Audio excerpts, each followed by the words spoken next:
चलिए, जय श्री राम। 7 बजने वाले हैं, कक्षा आरंभ हो रही है।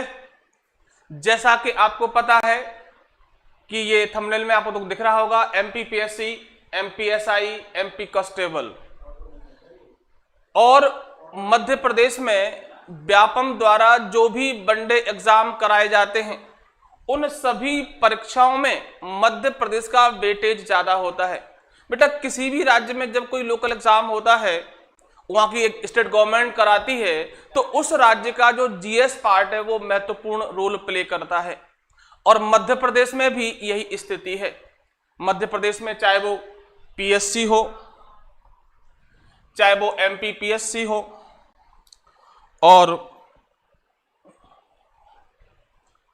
चाहे वो एमपीएसआई हो, एमपीएसआई हो और चाहे वो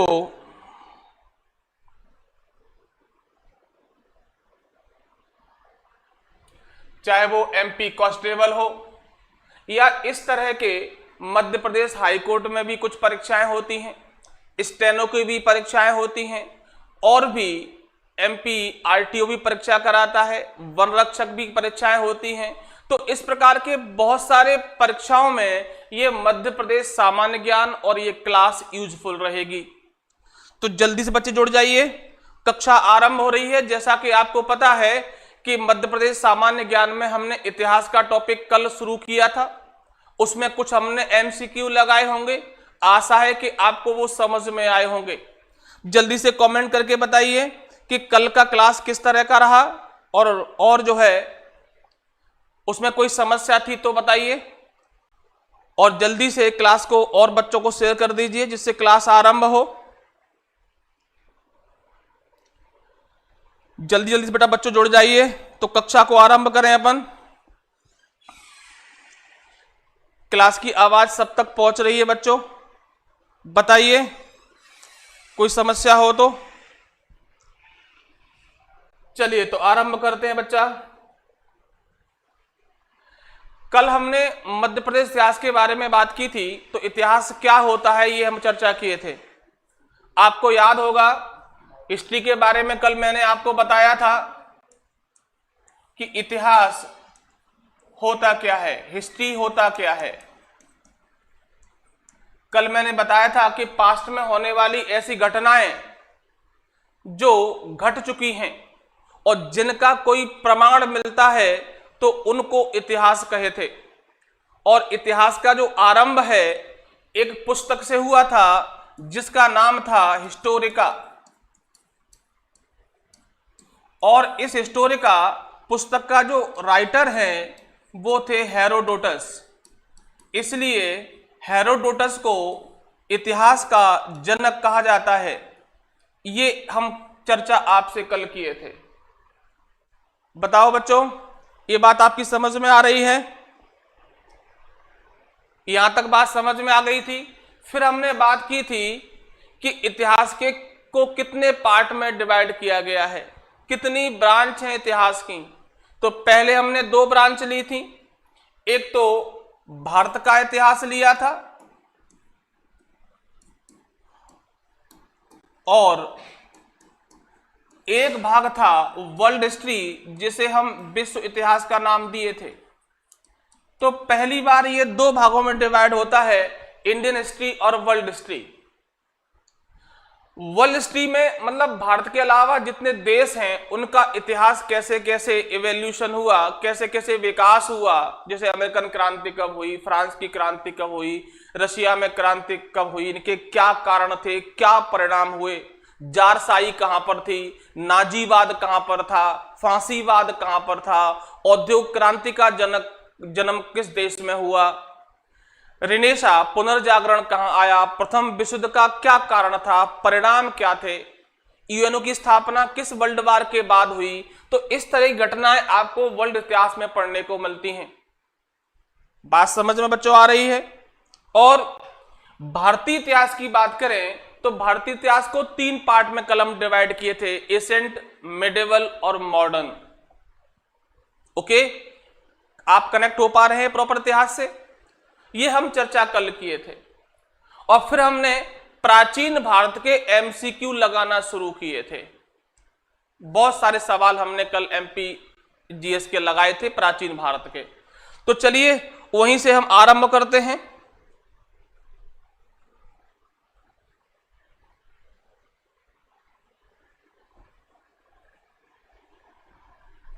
तो हम कल यहां तक पहुंच गए थे। हमारा कल जो लास्ट प्रश्न था कि मध्य प्रदेश में स्थित गुप्तकालीन मंदिर कौन से हैं, ये कल हम चर्चा कर रहे थे। तो जल्दी से बता दीजिए। पहला इसमें विकल्प दिया हुआ है नचना कुठार मंदिर, विष्णु मंदिर, शिव मंदिर और विष्णु मंदिर तिगवा का। और सही विकल्प आपको चुनने थे, 1 और 2 सही है, या 1, 2, 3 सही हैं, या 2, 3, 4 सही हैं, या सभी आंसर सही हैं इसके, या सभी कथन सही हैं। जल्दी से बेटा आंसर बता दीजिए।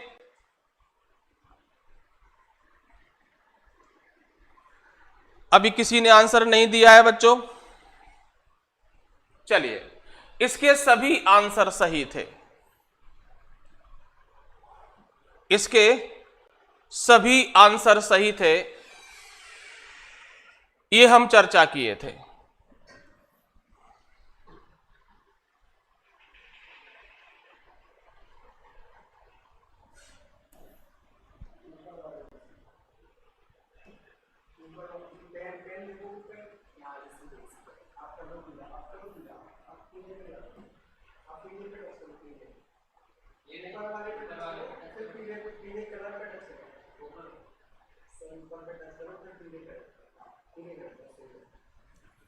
चलिए, तो ये बात आपके समझ में आ गई है।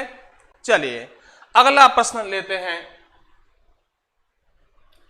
नचना कुठार का मंदिर किससे संबंधित है? बहुत शानदार प्रश्न है। तो पहली बात तो हम आपको बताए थे कि नचना कुठार का मंदिर गुप्त काल में बनाया गया था, ये तो आपको पता ही है। तो जल्दी से आंसर दीजिए कि इसमें किसका मंदिर है। नचना कुठार का मंदिर भगवान गणेश का है, देवी पार्वती का है, देवी दुर्गा का है, या भगवान शिव का है? जल्दी से बच्चा आंसर दे दीजिए। अभी किसी का आंसर नहीं आया बच्चों। अभी किसी बच्चे ने आंसर नहीं दिया है इसका।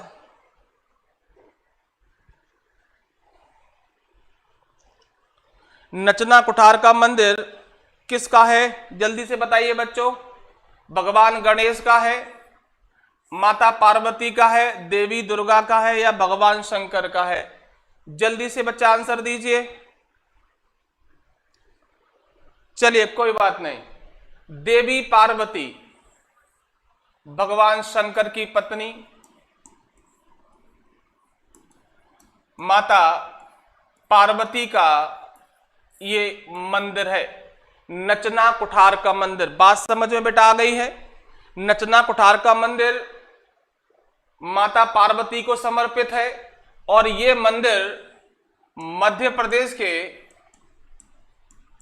पन्ना जिले की एक तहसील है अजयगढ़, यहां स्थित है। बात समझ में आ गई बेटा कि नचना कुठार का मंदिर पन्ना जिले में है, अजयगढ़ तहसील में है, और माता पार्वती के लिए समर्पित है। ओके बेटा। चलिए अगला प्रश्न लेते हैं। अगला प्रश्न आपकी स्क्रीन पर है। गुप्तकालीन भूमरा का शिव मंदिर किस जिले में है? सिंपल सा प्रश्न है कि गुप्तकालीन, पहली बात तो यह है कि जो भूमरा का मंदिर है वो गुप्त काल का है। ये भी आपको याद रखना है कि भूमरा का शिव मंदिर गुप्त काल का है। और ये पूछ रहा है जिले का नाम क्या है? रीवा जिले में है, सतना जिले में है, कटनी में है, या जबलपुर में है? जल्दी से बच्चा आंसर बता दीजिए कि किस जिले में पड़ता है ये। अभी बेटा किसी का आंसर नहीं आया है।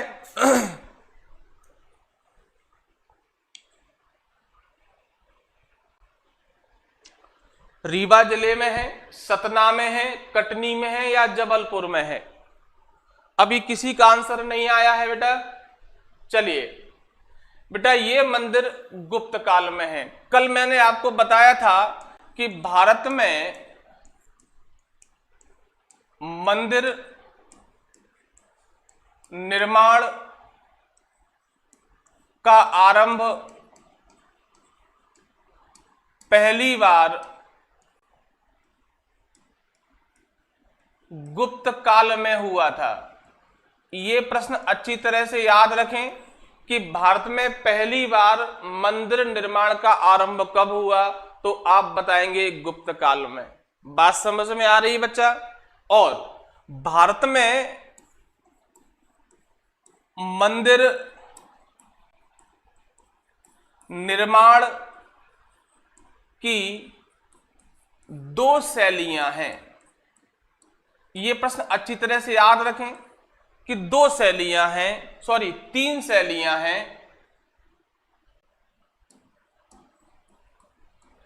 एक शैली का नाम है नागर शैली, दूसरी शैली का नाम है वेसर शैली और तीसरी शैली का नाम है द्रविड़ शैली। बात समझ में आ गई बेटा कि भारत में मंदिर निर्माण का आरंभ गुप्त काल में हुआ। जो प्राइमरी के मंदिर भारत में बने उसमें से था देवगढ़ मंदिर, उत्तर प्रदेश में पड़ता है, ललितपुर झांसी में। ये भारत का पहला मंदिर था। और भारत में जो मंदिर निर्माण की शैलियां हैं वो 3 हैं, नागर शैली, वेसर शैली और द्रविड़ शैली। नागर शैली की हम बात करते हैं तो उत्तर भारत में जो भी मंदिर बनाए गए हैं वो सब नागर शैली में हैं। और जहां से दक्षिण भारत शुरू होता है वहां पर जो है मंदिरों का जो शैली है वो वेसर शैली है। और सुदूर दक्षिण की हम बात करें, बिल्कुल साउथ में जाकर के, तो वहां पर जो है सुदूर दक्षिण में जो मंदिर निर्माण की शैली है वो द्रविड़ शैली है। जैसे आपने सुना होगा राजराजेश्वर का मंदिर, राजेश्वर का मंदिर आपने सुना हो तो वो इसी तरह का मंदिर है। लिंगराज मंदिर, मीनाक्षी मंदिर, ये इस तरह के मंदिर है द्रविड़ शैली के। बात समझ में आ रही है? आगे बात करते हैं। एक प्रश्न बहुत आता है कि उत्तर भारत में एकमात्र द्रविड़ शैली का मंदिर कौन है, तो आप बताएंगे कि मध्य प्रदेश के ग्वालियर में या मध्य प्रदेश के ग्वालियर किले में स्थित तेली का मंदिर। ये प्रश्न आप अच्छी तरह से याद रखें कि पूरे उत्तर भारत में एकमात्र द्रविड़ शैली का मंदिर है वो मध्य प्रदेश के ग्वालियर के किले में स्थित है और उसका नाम है तेली का मंदिर। इसे तेली की लाठ भी कहा जाता है। ऐसा माना जाता है कि प्राचीन काल में दक्षिण भारत के कुछ तेल व्यापारी उत्तर भारत में व्यापार करने के लिए आए थे, तो उन्होंने अपने यात्रा की याद में इस मंदिर का निर्माण कराया था जो ग्वालियर में स्थित है। क्या ये बच्चों आपकी बात समझ में आ गई है कि सिंपल से प्रश्न है कि मंदिर निर्माण की शैली कब शुरू हुई भारत में, या मंदिर निर्माण का आरंभ कब हुआ, तो आप बता देंगे कि भैया गुप्त काल में हुआ। और गुप्त काल में पहला मंदिर बनाया गया देवगढ़ मंदिर, दशावतार मंदिर देवगढ़ में है जो ललितपुर झांसी में है। भारत में मंदिर निर्माण की 3 शैलियां हैं, नागर, वेसर और द्रविड़। नागर शैली के मंदिर उत्तर भारत में है, वेसर शैली के जहां दक्षिण भारत शुरू होता है वहां पर है, और सुदूर दक्षिण में द्रविड़ शैली है। और उत्तर भारत में एकमात्र द्रविड़ शैली का मंदिर है वो कौन सा है बेटा? तेली का मंदिर है। बात समझ में आ गई बेटा? बहुत बढ़िया जूली, आपने सही बताया है कि तेली का मंदिर। नहीं बेटा, जहां कल क्वेश्चन ब्रेक किए थे उसी से आगे चल रहे हैं, अभी 2 ही क्वेश्चन हुए हैं जूली। चलिए अगला प्रश्न लेते हैं। प्रश्न आपके स्क्रीन पर है, प्रश्न नंबर ये 9 है और प्रश्न है कि मध्य प्रदेश में सती प्रथा के साक्ष्य या हम कहें प्रमाण कहां मिलता है। ध्यान रखना, भारत में सती प्रथा का प्रथम प्रमाण कहां मिला है। बेटा एक प्रश्न ऐसे भी बनता है, क्लियर है, तो ऐसे भी बनता है। दूसरा प्रश्न ऐसे बनता है कि भारत में सती प्रथा का आरंभ किस काल में हुआ था। बेटा बहुत जरूरी है कि क्वेश्चन किन किन पैटर्न से पूछे जाते हैं। परीक्षा में केवल ज्ञान और शिक्षा काम नहीं आती, परीक्षा में विवेक भी काम आता है। जब तक आप प्रॉपर अपने विवेक का काम यूज नहीं करेंगे, विवेक का प्रयोग नहीं करेंगे, तो कई बार आंसर आते हुए भी आप प्रश्नों को गलत कर देते हैं। इसीलिए मैं आपको बता रहा हूं कि चाहे प्रश्न इसी रूप में पूछा जाए कि मध्य प्रदेश में सती प्रथा का साक्ष्य कहां से प्राप्त हुआ है, वही प्रश्न है, या हम ये पूछें कि भारत में सती प्रथा का प्रथम साक्ष्य या प्रथम प्रमाण कहां मिला है, वही प्रश्न है। और तीसरा, भारत में सती प्रथा का आरंभ किस काल में होता है, ये प्रश्न एमपीपीएससी पूछ चुकी है कि भारत में सती प्रथा का आरंभ किस काल में हुआ था।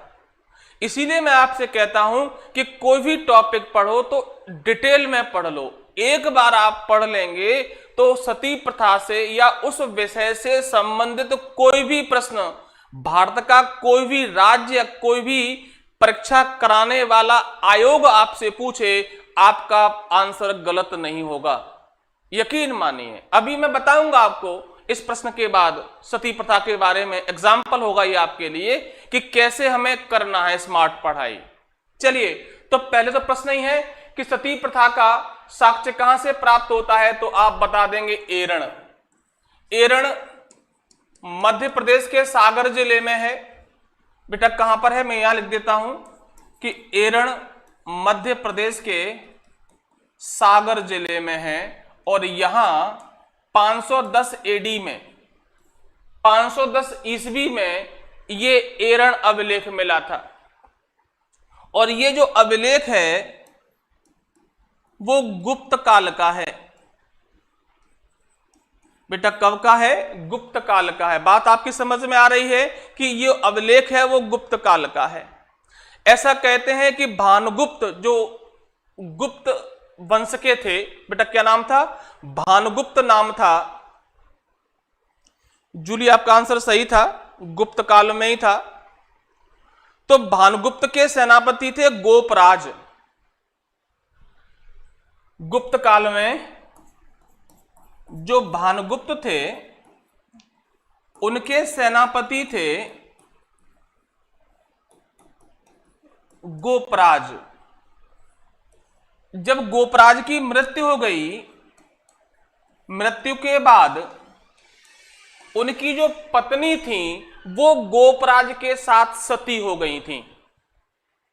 तो ये पहला प्रमाण है भारत में जब कोई महिला सती हुई। बेटा एक बात रखना, ये ऐतिहासिक की हम बात कर रहे हैं, हम इतिहास की बात कर रहे हैं।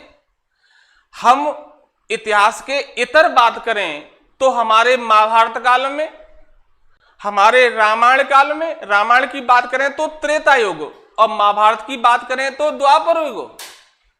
तो रामायण काल में भी अगर आपको याद हो तो प्रकांड विद्वान रावण के पुत्र मेघनाथ उसकी पत्नी सुलोचना सती हुई थी। आपने टीवी में रामायण देखा होगा कोरोना काल में, और जो लोग रह गए हैं तो अगली बार कोरोना आएगा तो फिर देखना। ऐसे ही द्वापर युग में जब महाभारत हुआ तो कुंती की दो पत्नी थी, पांडु राजा जो हुए उनकी दो पत्नी थी, कुंती और माद्री।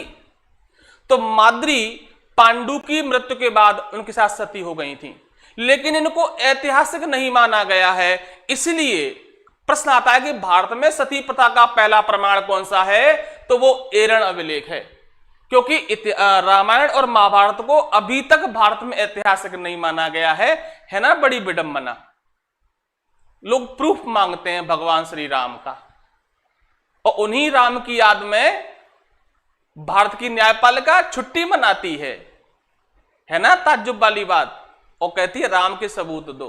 खैर, अब तो हमें जय श्री राम बोलने का मौका मिला है, तो सब बेटा बार बोलिए जय श्री राम।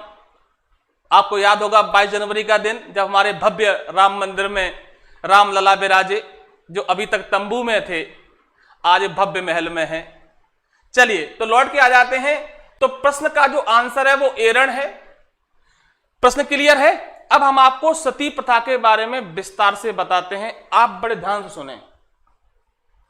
अगर आपने ये सुन लिया तो आप ये मान लेना कि सती प्रथा से संबंधित कोई प्रश्न किसी भी राज्य का आयोग परीक्षा करा ले, आपका गलत नहीं होगा। चलिए देखते हैं। तो पहले तो आप ये जान लें कि सती प्रथा होती क्या है। सती प्रथा का मतलब होता है कि जब कोई महिला का पति युद्ध में शहीद हो जाता है तो वह महिला अपने पति की डेड बॉडी, और डेड बॉडी ना मिले तो उसी के किसी वस्तु के साथ अपने आप को जला लेती है। लेकिन यहां ध्यान रखना कि सती प्रथा अलग है और जौहर प्रथा अलग है। जौहर प्रथा शुरू हुई बाद में, राजपूत काल में शुरू हुई थी।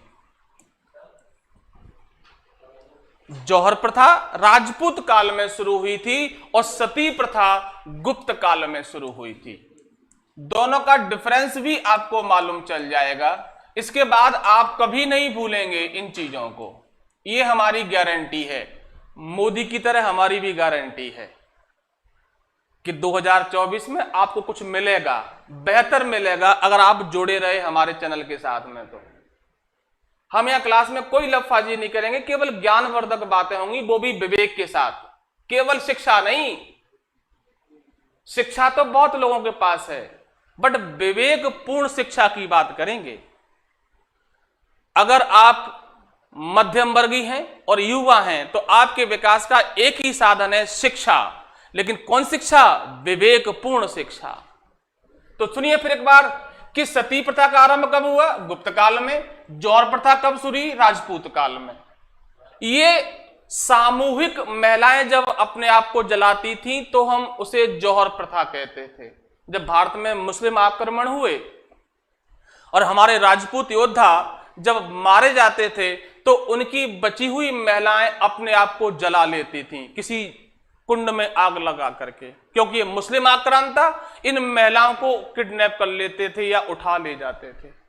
तो ये शुरू हुआ। लेकिन सती प्रथा का आरंभ गुप्त काल में हुआ और पहला जो अभिलेख, इसका जो प्रमाण मिलता है वो एरण अभिलेख है। बेटा कौन सा है? एरण अभिलेख है। कहां मिला है तो आप बता देंगे सागर में मिला है। समय क्या है तो आप बता देंगे 510 एडी का है। बात समझ में आ रही है? सती प्रथा का पहला प्रमाण, ऐतिहासिक प्रमाण। क्या बोलेंगे बेटा? ऐतिहासिक प्रमाण। कौन सा है?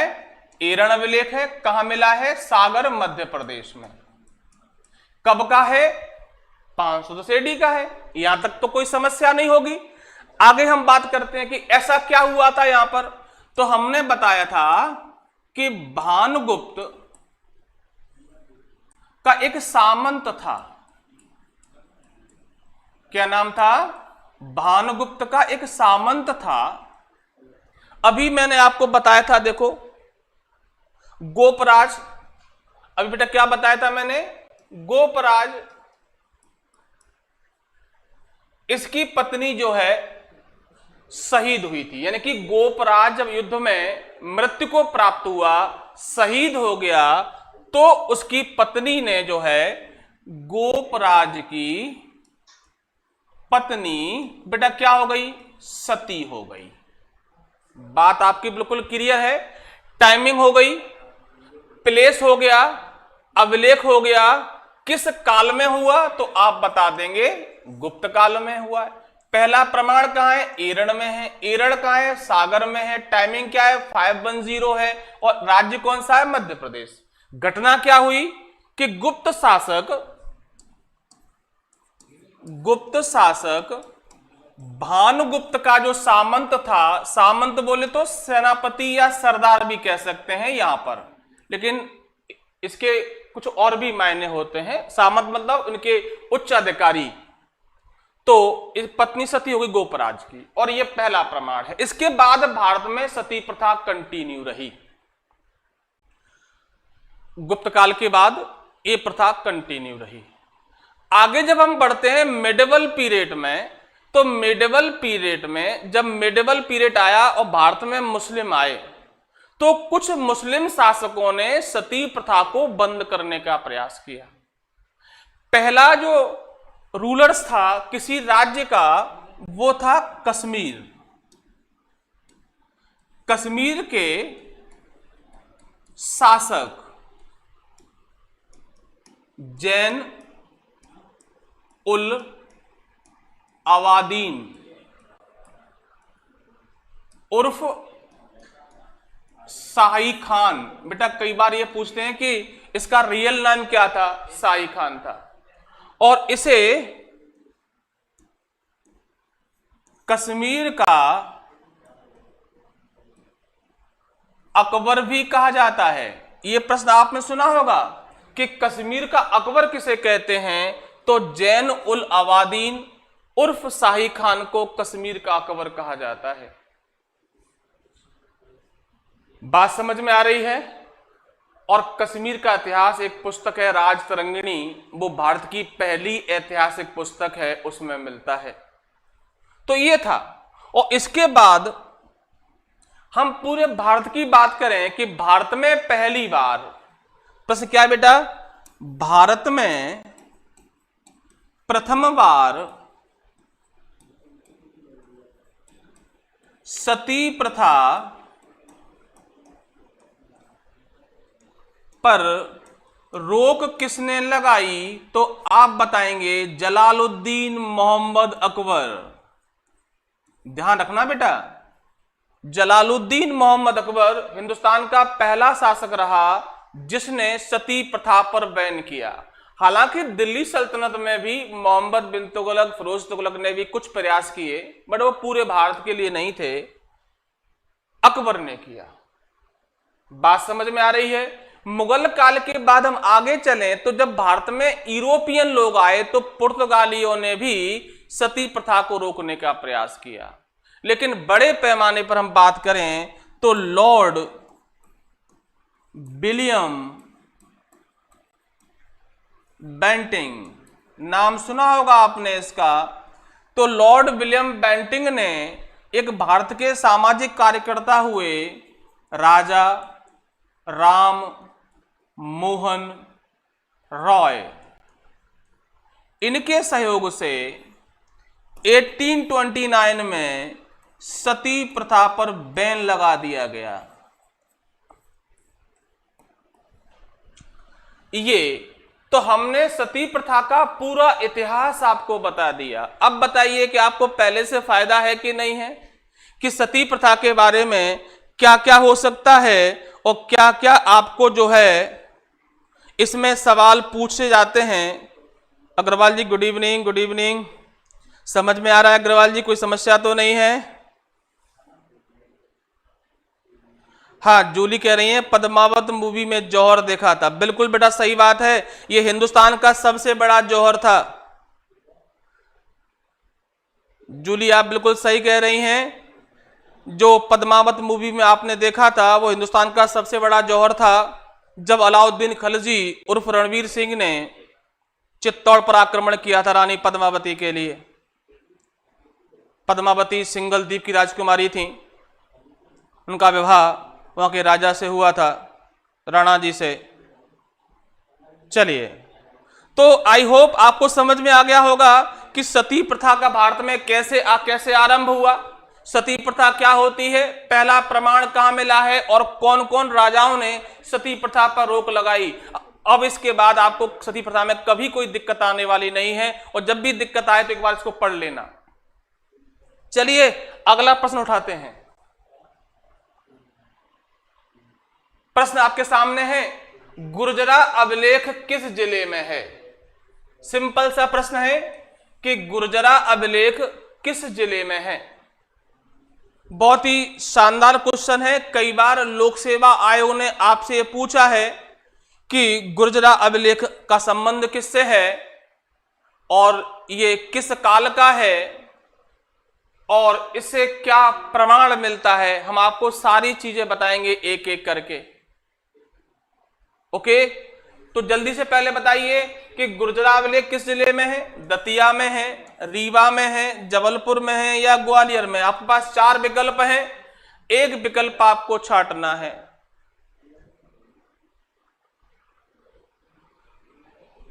जल्दी से बेटा आंसर बताइए। जूली कह रही है कि इसका आंसर ए है, और बच्चे बेटा आंसर दीजिए।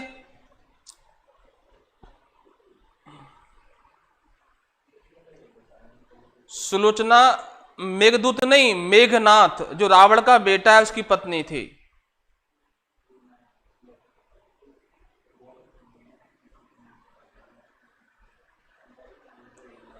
हाँ जूली, एसएसटी की क्लास आज ही शुरू होगी 8 बजे से।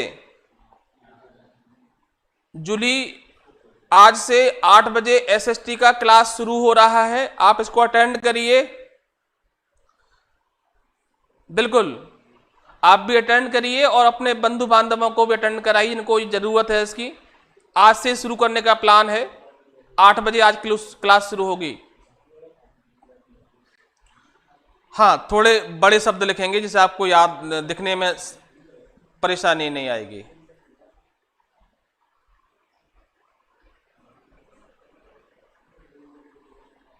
सुनी सर की क्लास सीटीपी की चल रही है लाइव, जूली जी आप उस पर देख लीजिए। हाँ, लाइव क्लास एवरीडे चल रही है सीटीपी की, आप चैनल पर सर्च मार लीजिए।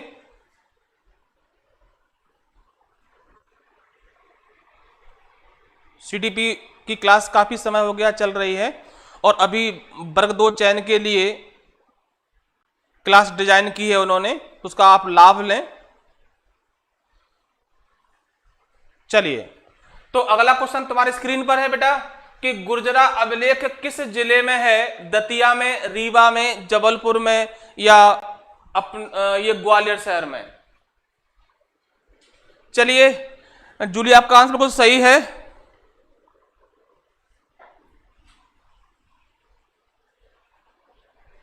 चलिए, दतिया मध्य प्रदेश में, दतिया एक जिला है जिसे हम पीतांबरा नगरी भी कहते हैं। इसी जिले में ये गुर्जरा अभिलेख है। ये तो क्वेश्चन का आंसर हो गया कि भैया मध्य प्रदेश में या भारत में गुर्जरा अभिलेख कहां है, तो ये दतिया में है। अब गुर्जरा अभिलेख आपके जीएस के लिए या आपके हिस्ट्री के लिए क्यों महत्वपूर्ण है? अगर आपने इतिहास पढ़ा हो तो हम चलते हैं मौर्य काल में, और मौर्य काल का एक महान शासक हुआ जिसे हम अशोका द ग्रेट कहते हैं। अशोक महान के नाम से जाना जाता है।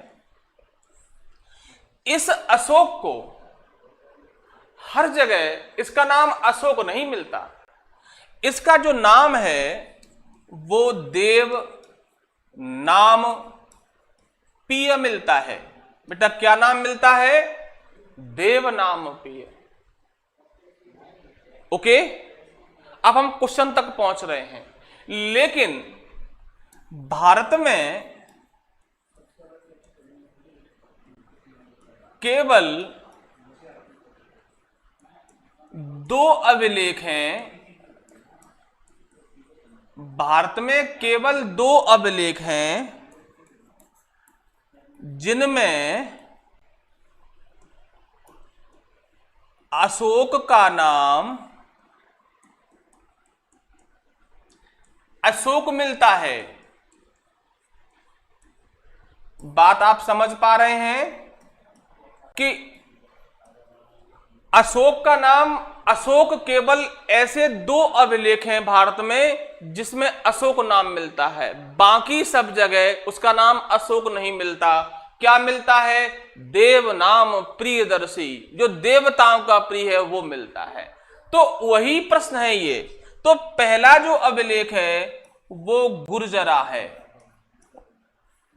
तो गुर्जरा अभिलेख में अशोक का नाम अशोक मिलता है।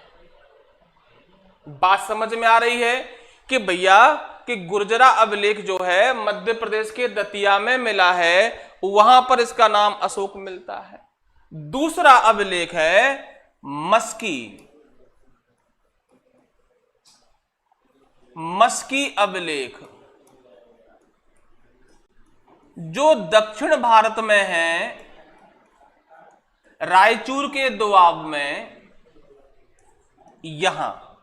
तो बात आपकी समझ में आ गई है कि भारत में अभी तक केवल दो ऐसे अभिलेख मिले हैं जिसमें अशोक का नाम अशोक मिला है और किसी अभिलेख में अशोक का नाम अशोक नहीं मिला है। तो मेरे प्यारे बच्चों, आपकी बात ये समझ में आ गई होगी कि भैया अशोक का नाम अशोक किस अभिलेख में मिलता है या गुर्जरा अभिलेख कहां है।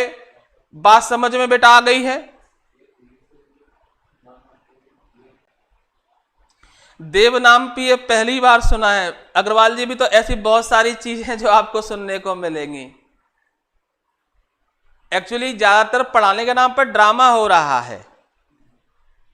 ड्रामा नहीं करना है, शिक्षा को व्यवस्थित प्राप्त करिए, क्योंकि बेटा क्रमबद्ध ज्ञान ही विज्ञान होता है। जब तक आप क्रमबद्ध नहीं पढ़ेंगे, सटीक अप्रोच नहीं होगी, कॉन्सेप्ट क्लियर नहीं होंगे, तो आप इतिहास को रट नहीं सकते। नहीं तो इतिहास बेटा हिस्ट्री मिस्ट्री हो जाएगा और अंततः यही हो जाता है। बाद में कुछ घटनाएं पढ़ ली और फिर दिक्कत। बिल्कुल करेंगे अपन अग्रवाल जी। चलिए आगे चलते हैं। तो बेटा ये प्रश्न आपके लिए बिल्कुल क्लियर है कि भैया गुर्जरा अभिलेख मौर्य काल का है, अशोक मान से संबंधित है और गुर्जरा अभिलेख में अशोक का नाम अशोक मिलता है। और एक अभिलेख और है मस्की जो दक्षिण भारत में है, रायचूर दोआब में, इसमें भी अशोक का नाम अशोक मिलता है। केवल दो ही अभिलेख अभी तक प्राप्त हुए हैं, अदरवाइज को देव नाम प्रिय, देवताओं का प्रिय कहा गया है। ओके, चलिए भारत के दो महान राजाओं में से एक अपना अशोक है, दूसरा अकबर, जलालुद्दीन मोहम्मद अकबर था। चलिए अगला प्रश्न उठाते हैं। प्रश्न आपके सामने है, 4वीं शताब्दी में अशोक गवर्नर था। अशोक कहां का गवर्नर था? ऐसे बोलो बेटा। यहां पे करना है आपको, कहां का गवर्नर था। अब प्रश्न पूरा हुआ। तो प्रश्न बेटा क्या है कि शासक बनने से पहले सम्राट अशोक गवर्नर रहा था, तो कहां का रहा था? आपको पता होगा शासक बनने से पहले राजकुमारों को गवर्नर बनाया जाता था।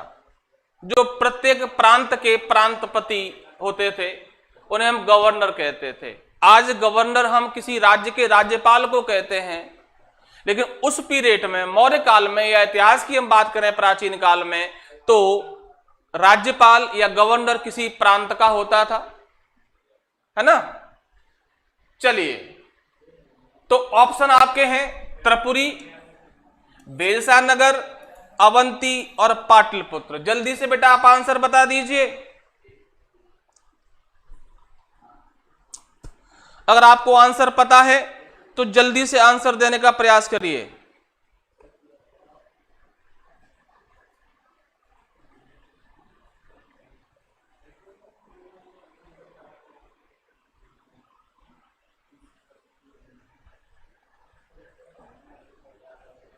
जूली का आंसर आया है डी, पाटलिपुत्र। बेटा ये गलत आंसर है आपका, डी नहीं है। आंसर डी नहीं है बेटा, इसका आंसर है अवंती। 4वीं शताब्दी में अशोक गवर्नर बेटा कहां का था? अवंती का। इस प्रश्न को इस रूप में भी पूछा गया है, मैं लिख रहा हूं क्वेश्चन। सम्राट बनने से पहले अशोक कहां का गवर्नर था? यह प्रश्न इस रूप में पूछा है एमपीपीएससी ने, लेकिन इसको हम ऐसे भी पढ़ सकते हैं। तो विभिन्न के प्रश्न के बहुत सारे तरीके होते हैं कि कैसे प्रश्न आएगा या कैसे कैसे प्रश्न आ सकते हैं। तो याद रखें कि सम्राट बनने से पहले इसको अवंती का गवर्नर बनाया था। हालांकि तक्षशिला इसने विद्रोह को दमन करने के लिए भेजा था अशोक को, लेकिन गवर्नर कहां का था बेटा? अवंती का था। अब देखिए, अवंती जो है, अवंती मध्य प्रदेश में है, आपको पता होगा। मौर्य साम्राज्य को कई प्रांतों में बांटा गया था, उसी में से एक प्रांत अवंती था। मौर्य काल में अवंती की 2 राजधानियां थीं, एक को हम उज्जैनी कहते थे और दूसरी को माहिष्मती कहते थे। बात समझ में आ रही है कि अवंती मौर्य एम्पायर का एक प्रांत था, क्योंकि साम्राज्य को प्रशासन की सुविधा की दृष्टि से प्रांतों में बांटा गया था। तो उन्हीं में से एक प्रांत कौन था? अवंती। और अवंती की 2 राजधानियां थीं, एक उज्जैनी और एक माहिष्मती। उज्जैनी को तो आप जानते हैं, इसको उज्जैन कहते हैं, महाकाल नगरी। और माहिष्मती को हम आज महेश्वर के नाम से जानते हैं, जो नर्मदा के तट पर बसा हुआ है। नर्मदा का सबसे बड़ा तट है महेश्वर घाट, अहिल्याबाई होलकर का संबंध भी है इससे। तो अवंती की 2 राजधानियां थी मौर्य काल में, एक उज्जैनी और एक माहिष्मती। और इसी अवंती का गवर्नर अशोक रहा सम्राट बनने से पहले। और एक खास बात, इसी उज्जैनी में अशोक ने अपनी पत्नी महादेवी, कई जगह श्रीदेवी भी मिलता है इनका नाम, वैश्य टेकरी में एक स्तूप का निर्माण कराया था। ध्यान रखना बेटा, एक स्तूप का निर्माण भी वैश्य टेकरी में कराया था, जो उज्जैनी में है। हालांकि श्रीदेवी या महादेवी विदिशा की रहने वाली थी। विदिशा का एक व्यापारी था, उसकी पुत्री थी महादेवी या श्रीदेवी। इसने बौद्ध धर्म ग्रहण कर लिया था। इसी के 2 पुत्र हुए थे, एक संघमित्रा, आपको याद होगा, एक महेंद्र, जिन्होंने बौद्ध धर्म के प्रचार के लिए लंका प्रस्थान किया था। कहते हैं ना, अशोक ने अपने एक पुत्र और एक पुत्री को बौद्ध धर्म के प्रचार के लिए लंका भेजा था। पहली बार एक प्रश्न इस रूप में पीएससी ने पूछा था कि भारत में पहली बार बौद्ध मिशनरियों को धर्म प्रचार के लिए विदेश भेजने की परंपरा कब आरंभ हुई?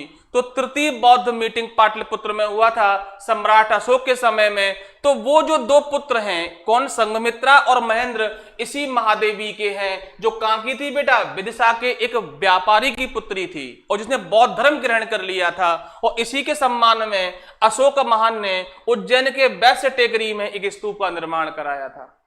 तो अशोक का संबंध मध्य प्रदेश से काफी रहा है, क्योंकि मौर्य एम्पायर का अभिन्न अंग था अवंती। बात समझ में बेटा आ गई है? तो प्रश्न क्लियर हुआ, और प्रश्न से जुड़े हुए बहुत सारे प्रश्न आपके क्लियर हो गए होंगे, ऐसी आशा है। चलिए आगे चलें बेटा। यहां तक कोई दिक्कत है बेटा? बेटा वैश्य टेकरी उज्जैन में ही है, विदिशा में नहीं है। विदिशा की राजकुमारी थी, ओके, बात समझ में आ गई है? Best degree. चलिए अगला प्रश्न लेते हैं।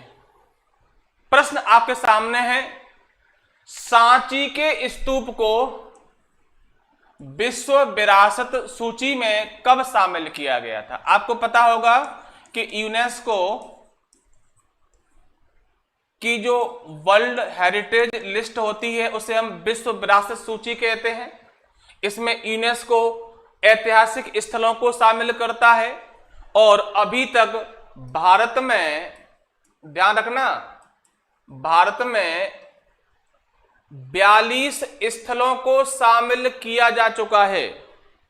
कितने? 42। ये प्रश्न करंट का है कि 42वां है होयसैल मंदिर कर्नाटका, और 41वां बेटा कौन सा है? अगर आपसे पूछें कि 42वां कौन सा है तो आप क्या बताएंगे? और 41वां कौन सा है? तो शांति निकेतन। शांति निकेतन या क्या बोलते हैं, विश्व भारती। आपको याद आया होगा सर रविंद्रनाथ टैगोर ने स्थापित कराया था। और 42वां कौन सा है बेटा? होयसैल के मंदिर, जो कहां है बेटा? कर्नाटक में। ओके, इसको हम्पी भी बोलते थे, हम्पी के मंदिर। ओके, तो ये अब प्रश्न क्या है कि यूनेस्को की विश्व विरासत सूची में सांची को कब शामिल किया था? तो आपके ऑप्शंस हैं 2003 में किया, 1989 में किया, 1998 में किया या 1986 में किया। जल्दी से बेटा आप आंसर बता दीजिए बेटा, अगर आपको आंसर पता हो तो जल्दी बताइए। अभी किसी का आंसर नहीं आया बेटा, अभी किसी का आंसर नहीं आया बेटा। चलिए इसका आंसर है 1989। क्या आंसर है बेटा? 1989। यहां 2-3 प्रश्न और हो सकते हैं कि सांची का जो स्तूप है वो किस जिले में है, तो आप बता देंगे रायसेन में है। खोज किसने की थी बेटा? तो आप बता देंगे 1818 में। 1818 में जनरल टेलर ने की थी। क्लियर है? और सांची का जो स्तूप है इसका जो निर्माण है वो सम्राट अशोक ने करवाया था। और इस स्तूप में सारपुत्र और महामौदगलायन ये 2 बौद्ध विद्वान हैं। इनके अवशेष, कुछ बाल और दांत रखे हुए हैं, जिन्हें अभी भारत सरकार ने बौद्ध धर्म के प्रचार के लिए थाईलैंड देश में भेजा था। तो क्या ये बात आपकी समझ में आ गई है कि सांची के बारे में? और सांची को 1989 में यूनेस्को की लिस्ट में शामिल किया, जो बोलते हैं वर्ल्ड हेरिटेज लिस्ट या साइट, विश्व विरासत सूची। तो ठीक है बच्चों, आज क्लास यहीं विराम देते हैं, कल फिर मिलेंगे। ये क्लास आपको कैसी लग रही है कमेंट करके जरूर बताएं, और ऐसे बच्चे जिनको ऐसी क्लासों की जरूरत है उन बच्चों को भेजिए। और अगर आपके समझ में आ रही है तो चैनल को लाइक और सब्सक्राइब कर ही दीजिए, है ना। धन्यवाद, जय श्री राम। मिलते हैं कल 7 बजे। और अभी थोड़ी देर में ही मध्य प्रदेश वर्ग 2 के लिए एसएसटी क्लास 8 बजे शुरू होने वाली है।